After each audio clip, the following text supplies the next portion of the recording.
ألو ألو ألو يا موطن العربي من الأدنى إلى الأعلى، ألم تعلم؟ ألم تسمع؟ ألم تسمع بما قد حل بغزة والأقصى؟ يا نشام الأردن، يا أحرار سوريا، يا أهل العراق، يا أسود الرافدين، يا أهل الجزائر، يا بلد المليون شهيد، يا أهل ليبيا، يا أحفاد المختار، يا أهل المغرب، يا أسود الأطلس، يا رجال تونس الخضراء، يا أهلنا في الخليج، شعب النخوة والأصالة، يا صقور مصر، يا أبطال الكنانة، يا شعب اليمن، يا نبع الرجولة، إلى كل الدول العربية لا أحد يجيب. يا من نشدناكم يا أهل الإسلام والرحم والعروبة، أفيقوا،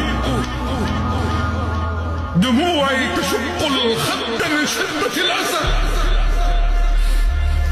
وعيني جفاها النوم، والبال ما صفى، وقلبي بنار القهر والظلم يكتوي، فقد جاوز الأعداء في قهرنا المدى،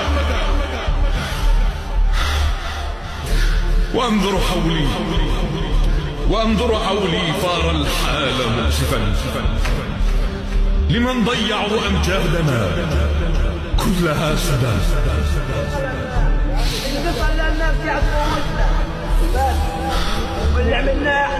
فأسأل نفسي وهي لا تجيبني، متى يستفيق العرب من سكرهم؟ متى؟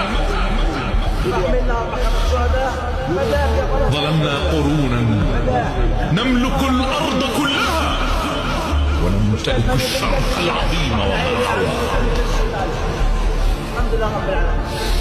ودانت لنا طوعا وكرها ملوكها، وصرنا نساق اليوم من أرذل ورى.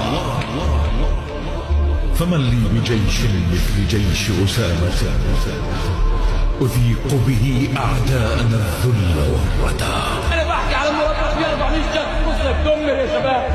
ومن لي بسيف مثل سيف ابن طالب أدق به في الحال أدمغة العدا.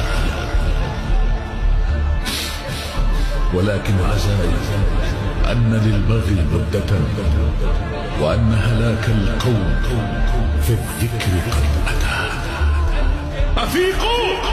أفيقوا بني الإسلام، هبوا حمية لأرض إليها سيد الناس قد سرى.